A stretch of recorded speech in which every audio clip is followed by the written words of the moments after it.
Hey everyone, and welcome. Today, we're going to take a look at the incredible life story of a man who has touched the hearts of millions around the world, Pope Francis. Even if you're not Catholic or not familiar with the Vatican, this is a story about a person who has lived a truly remarkable life, full of unexpected turns and a deep commitment to making the world a better place. Think of it like the story of a leader who wasn't born into power, but rose through his actions and beliefs to one of the most influential positions on earth. Our story begins a long way from the Vatican in Argentina. Back in 1936, a little boy named Jorge Mario Bergoglio was born into a regular, working-class family. His grandparents had actually moved to Argentina from northern Italy to escape the fascist regime of Benito Mussolini. Jorge was the eldest of 5 children, born to accountant Mario Jose Bergoglio and homemaker Regina Maria Civorre. They were raised in the lower middle-class neighborhood of Flores and were no strangers to poverty. Jorge studied chemistry at secondary school while working as a bouncer and janitor during his youth. Argentina was in the midst of political turmoil. Populist leader Juan Perón was re-elected in 1952. His beloved wife, Eva, died just after the inauguration. Perón was opposed by the church, military, and U.S. government, who staged a violent coup to remove him. After graduating, Jorge worked as a food scientist in a laboratory. He had great respect for his first boss, Esther Bustrino. The young scientist was studying to become a doctor. His parents encouraged this path to success, but Jorge did not feel it was right for him. Now, Jorge was also figuring out what he wanted to do with his life. His parents encouraged him to become a doctor, a path to success, but something didn't feel quite right. Then, one spring day, the 19-year-old passed a church and went into confession. He was inspired by the priest and decided to join the seminary. So, Jorge decided to join the seminary to become a priest. It wasn't always a straight path, though. Like any young person, he developed a crush on a girl and doubted his future in a religious career. But when he was 21, he fell seriously ill with pneumonia. He nearly died, but a nun ensured he received antibiotics, and his seminary companions came to visit and donate blood. Multiple cysts and part of his right lung were removed, but he recovered. The brush with death changed his perspective on life. In 1960, Jorge joined the Society of Jesus and took vows of poverty, chastity, and obedience. The Society of Jesus, aka the Jesuit order, was founded in 1540 by Spanish nobleman Ignatius Loyola with the blessing of Pope Paul III. It is one of many orders within the Catholic Church and is primarily focused on education. The Jesuits place particular significance on poverty, chastity, and obedience, and a willingness for their members to go anywhere in the service of the Church, even living in extreme conditions. It was largely Jesuits who established missions around the world from the 16th to 18th century and Christianized millions of native people. They have long been controversial and clashed with both secular governments and the larger Catholic Church. In 1759, the Church expelled Jesuits from many countries in Europe and their colonies, but in 1814 the Church lifted the repression and the Jesuit order continued to thrive. Still, no Jesuit had ever been elected pope. Jorge received a master's degree in philosophy and taught literature and psychology at several high schools. Fast forward a bit, and Jorge became a priest in 1969, but the Argentina he was serving in was going through a very difficult period known as the Dirty War between 1974 and 1983. Dictator Jorge Videla directed death squads to hunt down political dissidents and anyone believed to be associated with socialism and left-wing Peronism. 30,000 people were killed or disappeared. As a young priest, Jorge did not have the courage to speak against the dictatorship as others did. His involvement with the bloody regime was later scrutinized.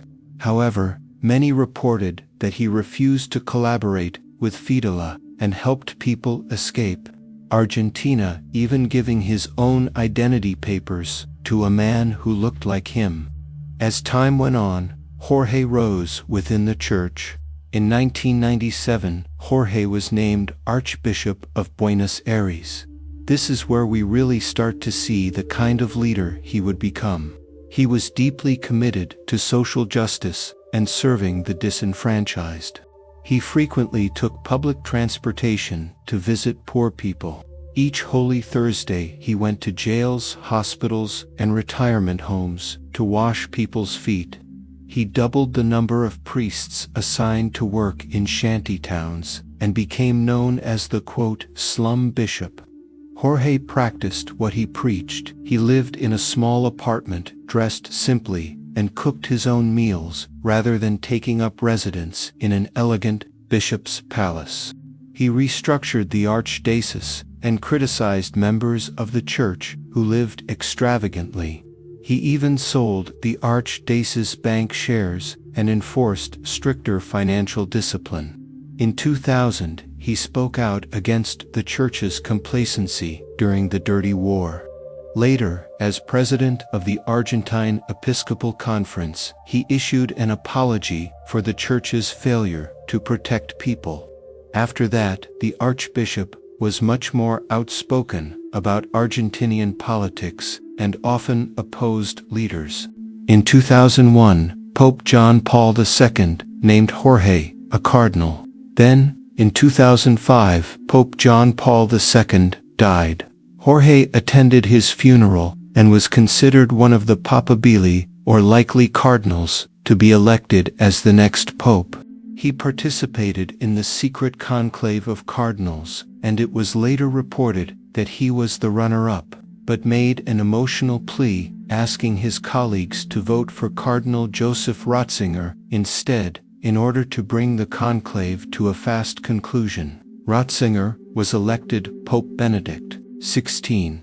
He reigned for nearly 8 years and focused on returning the church to traditional values. He opposed same-sex marriage and condom use in areas of high HIV transmission. In 2013, Benedict made the shocking decision to step down because his advanced age was hindering his work. He was the first pope to resign since Gregory XII in 1415. Every pope since has died in office. The College of Cardinals met for a conclave, and after 2 days and 5 ballots, 76-year-old Cardinal Jorge Mario Bergoglio's session was announced. He was the first Jesuit ever elected pope, the first from the Americas, and the first non-European pope since Gregory III of Syria in 741. He was the first pope in history to take the name Francis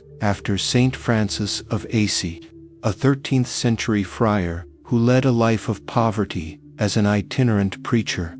Francis's appearance on the balcony of St. Peter's Basilica signaled a change in the papacy. Rather than donning a red man-trimmed matzah and a gold cross, as previous popes had done, he came out in a simple white kosak and the iron cross he had worn as archbishop.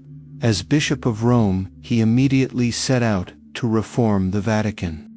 And change they did. Pope Francis immediately set out to reform the Vatican. He cancelled millions of euros in bonuses traditionally paid to employees and cardinals on the board of the Vatican Bank. He gave the money to charity instead.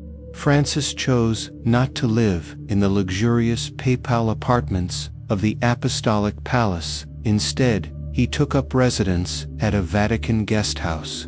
On his first Holy Thursday, he went to a detention center in Rome and washed the feet of 12 juvenile offenders. 2 were Muslim, and 2 were female. His first Easter homily was a plea for world peace.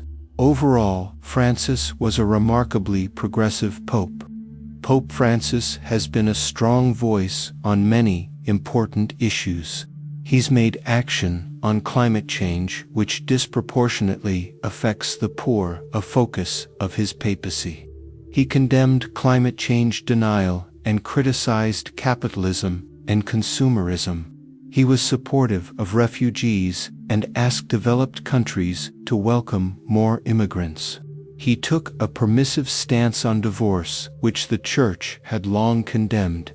He made women full members of the Roman Curia, but stated that women could not be ordained as priests. He called for better outreach to LGBTQ communities and decriminalization of homosexuality.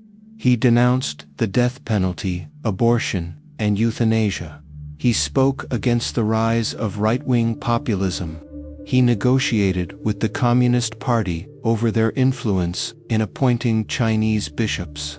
One of the most significant challenges Pope Francis has faced is the issue of sexual abuse within the Church. He initially faced criticism for not believing victims, but in 2015 he visited Chile and was shocked at how few people came out to see him. He met with victims who questioned why he was believing the bishops instead of them. Francis apologized for his mistakes and for the mistakes of the Church.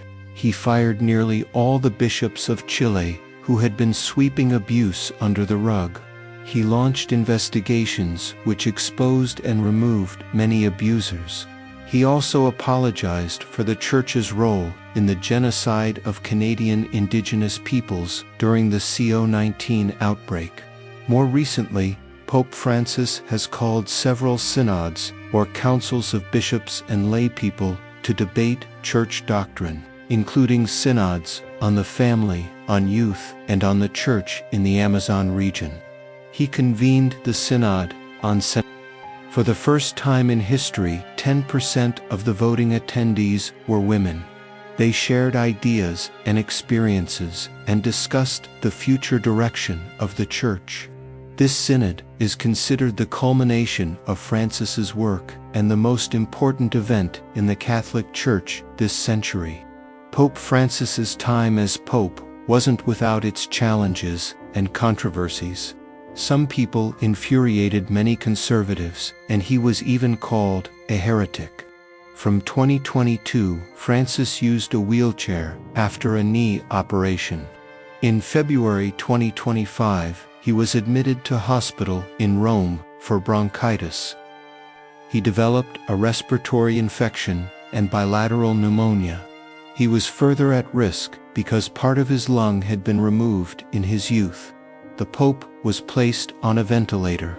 He recovered from the ordeal, and after over a month in hospital, he blessed the crowd below his window and was released to his home, Domo Sancta, where he was expected to recuperate for at least 2 months while maintaining a reduced work schedule. On April 20th, Easter Sunday, he blessed the crowd from the balcony and rode through St. Peter's Square.